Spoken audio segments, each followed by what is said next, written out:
Luxury travel promises perfection, but perfection always demands a price. The sunsets look the same, the service feels divine, yet beneath the surface something fragile is breaking, because the paradise that dazzles the world is also quietly disappearing. And the very travelers who seek it are helping erase it. Across Southeast Asia, the Caribbean, and the Indian Ocean, the map of wealth glows brighter each year. New villas rise from old forests, infinity pools replace coral shallows, and silence is bought one coastline at a time. The world's elite call it progress, but locals call it something else: loss. Not every paradise survives prosperity. Tourism once brought hope, but now in many places it brings dependency. When money flows fast, culture slows down. The fishermen become bellboys, and the temples become photo backdrops. Communities that once lived with nature now live beneath it. Thailand's southern islands tell the story in real time. The beaches that once defined freedom now define excess. Each year, thousands arrive seeking tranquility and leave behind plastic, pollution, and pressure. The sea remains beautiful, but it no longer breathes easily. Even in Bali, where spirituality once guided life, luxury has taken the lead. Jungles are cleared for villas, and rice fields vanish under infinity pools. The smell of incense still lingers, but it now competes with exhaust and espresso. Peace has become a product, and authenticity a performance. For many travelers, the illusion feels perfect. The sunsets, the service, the curated local experience.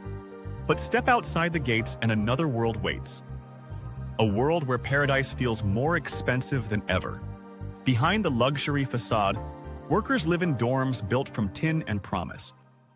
They smile for guests by day and sleep in silence by night. Their paychecks depend on perfection, so the smiles never fade. But the fatigue shows in their eyes, in the way hope feels rehearsed. Luxury tourism is one of the fastest growing industries on Earth, but it's also one of the most quietly destructive. Each villa demands resources the land cannot replenish. Each guest consumes in a week what a village needs for a month. Coral reefs bleach under boat traffic. Mangroves vanish to make room for jet skis and jetties. Hotels use more water in a day than locals do in a week. And yet the ads still call it eco-friendly. The marketing of modern paradise is a masterpiece of denial. Green luxury, carbon neutral, sustainable opulence. But sustainability without sacrifice is just another illusion. You cannot preserve a coastline while selling it by the square meter. In the Maldives, entire islands are leased to brands for half a century. The promise is exclusivity, the reality is displacement. Fishermen are moved inland to build villas for guests they'll never meet. The ocean remains blue, but it no longer belongs to them. Luxury's shadow reaches farther than we think. It touches labor laws, ecosystems, and economies. The more expensive a destination becomes, the less of it stays local. Wealth rarely trickles down. It's flown in and wired out. For travelers, the experience feels seamless, but seamless often means someone else is stitching behind the scenes. Every perfect towel hides invisible hands. Every flawless view hides the price of clearing what once stood there. This is the contradiction at the heart of modern travel. We come to escape reality but bring our impact with us. Every cocktail, every cool breeze, every photograph is powered by something unseen. And those unseen costs accumulate with every sunset. There was a time when travel meant curiosity. Now it means consumption. Luxury has turned exploration into extraction. We don't just visit anymore, we acquire. Developers call it investment, but locals call it intrusion. They watch land prices soar and traditions bend under the weight of tourism. What began as hospitality becomes dependency, and what was once paradise becomes product. The elite now compete for silence the way others compete for status. Privacy has become performance. The quieter the resort, the louder its message. But behind those secluded gates lies the same old story. Imported food, imported staff, imported peace. Every traveler wants paradise to stay perfect, but perfection means freezing a living culture in time. You can't preserve people the way you preserve architecture. When you turn life into display, you erase its heartbeat. Luxury travel's dark side isn't about wealth, it's about imbalance.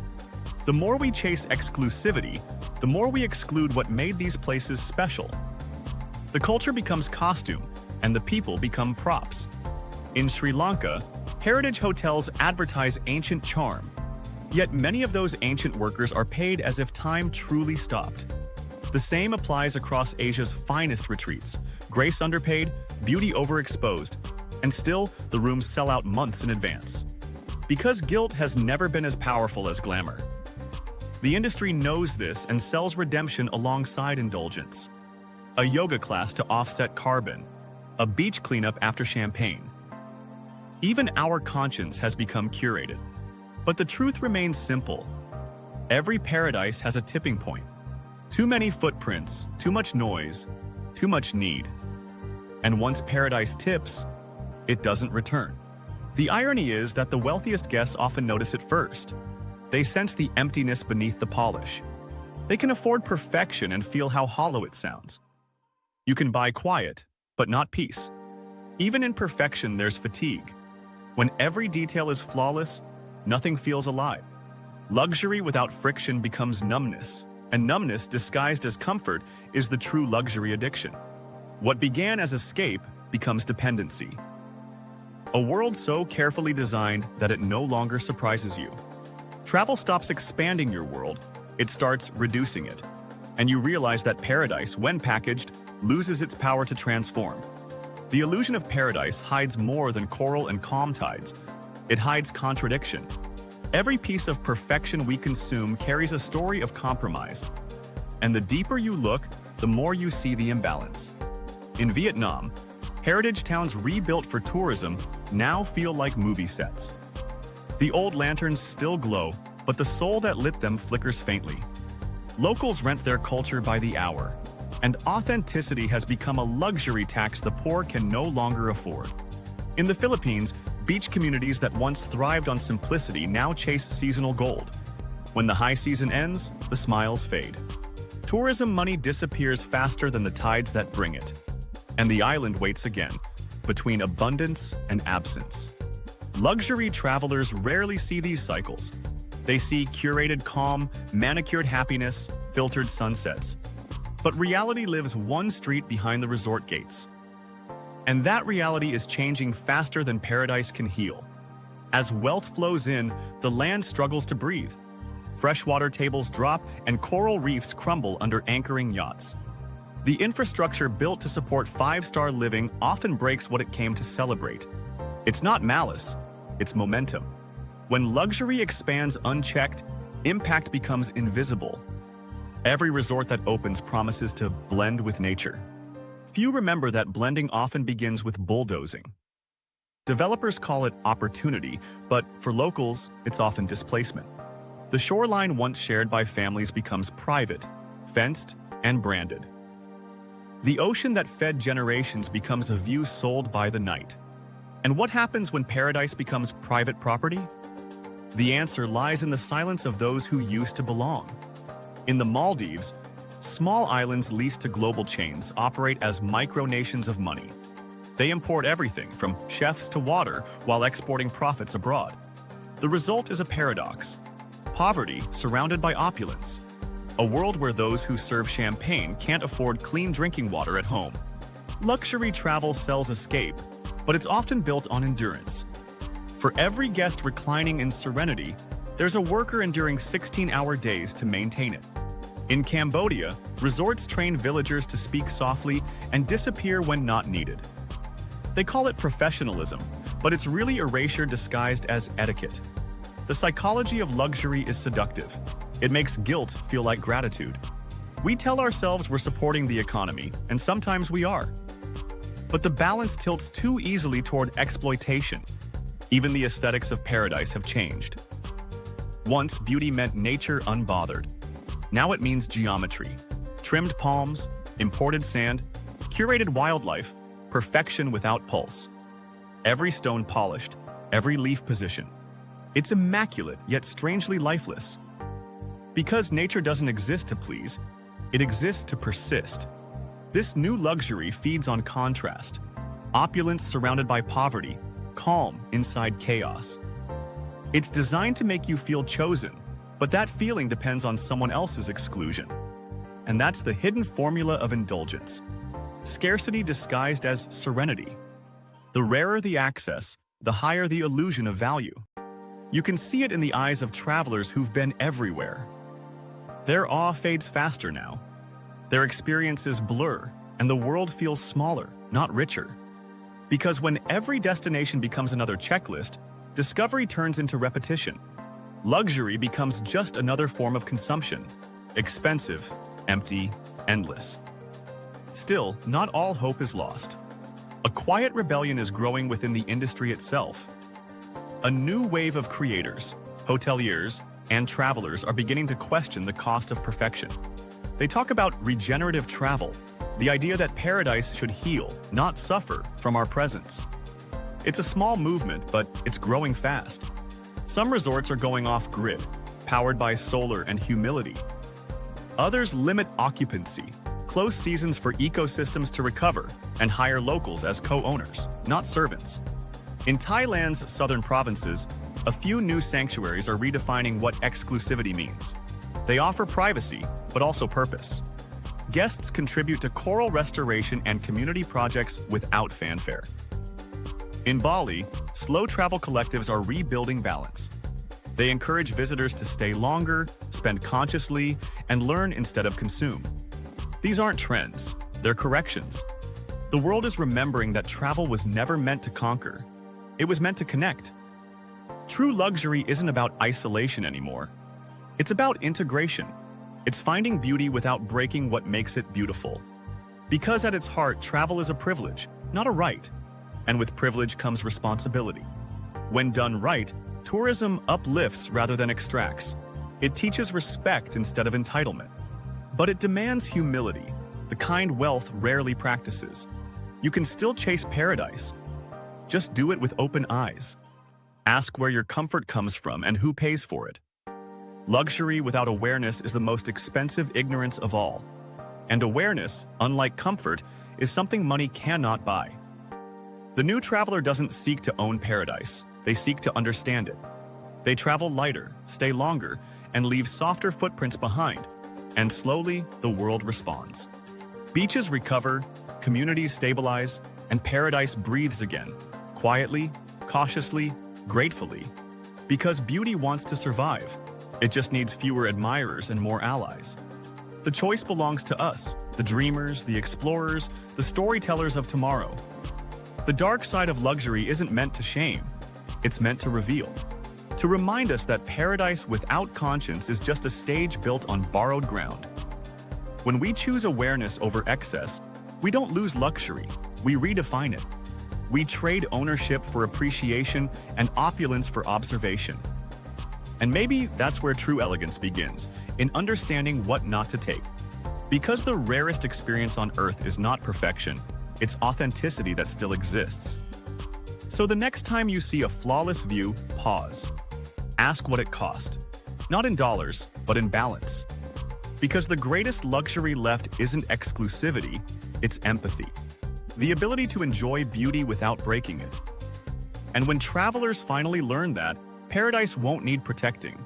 It will simply endure, as it was meant to, shared, sacred, and alive. Luxury has become a mirror reflecting our deepest contradictions. We crave beauty, but we consume it to death.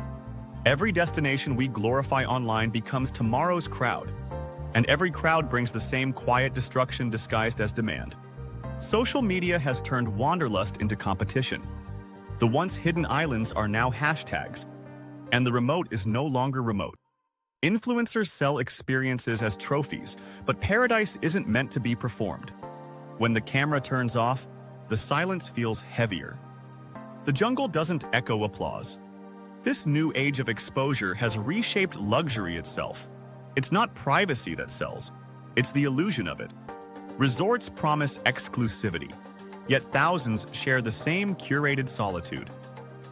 Authenticity has become algorithmic. Even the phrase, undiscovered destination, is marketing poetry. Because once you announce a secret, it's already gone. Developers know this cycle well. They chase it relentlessly. Find a quiet beach, build a resort, invite the rich, repeat. The rhythm of profit drowns the rhythm of nature. In Laos and Myanmar, untouched valleys are now future investment zones. The asphalt arrives before awareness. Once paradise gets Wi-Fi, it never sleeps again. And every sunrise starts looking like the last. We forget that the world's most beautiful places were never meant for constant admiration. They were meant to breathe in peace. When travel loses restraint, it becomes extraction. When comfort becomes expectation, paradise becomes product. The word exclusive hides a moral weight. It means someone else is excluded. Luxury brands rarely show that side. Their videos end at the lobby, not the village beyond. But the story doesn't end there. It continues in the eyes of those priced out of their own home. Ask a young Balinese artist why he paints tourists instead of temples. He'll tell you temples don't tip. Ask a Thai fisherman why he rents his boat instead of fishing. He'll say, the sea feeds strangers now.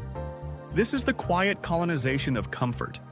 It doesn't conquer land, it rents it indefinitely. And while investors celebrate revenue, locals learn a new vocabulary: service, upgrade, decline. Luxury creates distance even when it pretends to connect. The guest and the host rarely trade places anymore. Empathy fades when your surroundings are too perfect. You stop noticing how many hands make paradise possible. When wealth meets paradise, one of them always changes. And it's rarely wealth. The land bends to please. The people adapt to survive. The illusion of harmony hides an imbalance too polished to notice. Even sustainability has become a style. Solar panels beside champagne bottles. Eco-resorts that fly in avocados from across the ocean. Responsibility rebranded as aesthetic. But real sustainability requires sacrifice. It means giving something back, not just offsetting the guilt. The future of travel depends on awareness, the kind that can't be sold in a package. You can't buy consciousness at check-in. You earn it by looking beyond the mirror of privilege. Luxury is evolving, but not fast enough. Too many brands chase exclusivity while preaching inclusion. The irony runs deep. Even compassion has been monetized. Guests are invited to plant trees between spa treatments. Guilt has become part of the itinerary. But the truth can't be greenwashed forever. Nature knows when it's being staged. You can manicure the jungle, but you can't domesticate the monsoon. The planet doesn't negotiate with branding. When the tide rises, the illusion retreats. And all that's left is the question, what have we learned? The dark side of luxury isn't evil. It's ignorance with good intentions. We wanted beauty without consequence. Now we're learning that beauty demands respect. The most expensive view on Earth is still borrowed. Time will decide if luxury can redeem itself. The answer depends on whether travelers can slow down, because speed is the enemy of understanding. The faster we move, the less we feel. Slow travel may be the last act of rebellion left. Staying longer means caring deeper. When you linger, you notice. When you notice, you protect. The next generation of travelers has the power to rewrite the story, to choose connection over collection. Luxury doesn't have to end. It just has to evolve. From privilege to purpose. The future of indulgence isn't excess. It's empathy wrapped in elegance. The kind that leaves a place better than it was found. Luxury, for all its beauty, is a mirror of human desire. It reveals what we chase when comfort is unlimited, but desire without direction becomes destruction. And in paradise, destruction hides behind design. The polished marble, the chilled champagne, the private butlers, they feel timeless. Yet everything timeless comes from somewhere fragile. Every luxury built on nature's back borrows more than it gives, and eventually, the debt comes due. You can't trademark tranquility. You can only respect it long enough to be invited back. Because the earth always remembers who treated it gently and who didn't. When coral dies, it doesn't scream. It fades silently beneath the surface until the sea forgets its color. When cultures bend too far to please visitors, they lose their native rhythm. And rhythm, once broken, is almost impossible to restore. That's the true cost of opulence, not the money, but the meaning. Every untouched island sold, every ritual repackaged, weakens the story humanity tells itself about balance. Travel was never meant to be a conquest. It was meant to be a conversation, a chance to see the world without needing to own it. But ownership is what luxury has always promised. The private jet, the villa, the name engraved on a stone wall, all trophies in an endless race for relevance. And yet, none of it lasts. Even marble erodes when the tide turns. Real luxury is not found in walls or views. It's found in stillness, the kind money can't purchase. You feel it when the air hums without machines. When silence feels earned, not engineered. That's the kind of beauty the 1% can't monopolize, because it belongs to everyone who knows how to notice. The most exclusive experience left on earth is humility. It costs nothing, but few can afford it. Luxury will always exist, but its meaning is changing, and in that change lies hope. A generation of travelers is beginning to understand that true indulgence is harmony. The quiet pride of leaving a place as pure as you found it. The satisfaction of connection instead of control. New brands are starting to see profit in preservation. They realize protecting beauty sustains business longer than exploiting it. The balance between comfort and conscience is fragile, but possible. The future of paradise depends on finding it. In places like Thailand, Bali, and Vietnam, some resorts are proving it can be done. They're trading extravagance for equilibrium. Guests plant mangroves instead of flags. They walk through villages instead of bypassing them. And in doing so, they rediscover what travel was meant to feel like. Even the ultra-rich are starting to listen. They're learning that isolation isn't freedom, it's exile. That power isn't privacy, it's perspective. To see the world as more than background to your wealth. Because eventually, even the wealthy crave meaning. And meaning only exists when something beyond yourself matters. This is the quiet evolution of luxury, from gold to green, from ego to empathy. The transformation won't happen overnight, but it's already begun. The first step is awareness. Every traveler who asks questions shifts the balance slightly toward the light, and every question weakens the darkness of denial. The next time you arrive at a resort that feels too perfect, listen closer. Perfection is never silent. It hums with the sound of what was lost to create it. And in that sound lies a choice. To ignore it or to change it. To consume beauty or to protect it. Travel at its best teaches gratitude. Luxury at its worst forgets it. But they can coexist. Grace within grandeur, conscience within comfort. The world doesn't need to stop traveling. It just needs to start traveling wisely. Because paradise is patient, but not infinite. And if we keep taking without giving, even beauty will learn to retreat. The dark side of luxury is only dark when hidden. Once seen, it becomes a guide. A reminder that every indulgence carries a shadow, and that shadow can lead us back toward balance. So look closer the next time you see a flawless resort ad. Ask what's outside the frame. Ask whose voice was edited out for silence. Ask what the ocean had to sacrifice for the view. Because paradise isn't an escape, it's a responsibility. To witness it is to protect it. When travelers begin to understand that, luxury will evolve into something purer, something finally worthy of the world it celebrates. The future of travel isn't less beauty, it's deeper beauty, the kind that endures because it gives back. And maybe, when we learn to travel that way, the world will heal itself, one quiet journey at a time. Because the greatest luxury of all has never changed. It's the privilege of being alive to see this earth while it still remembers us kindly.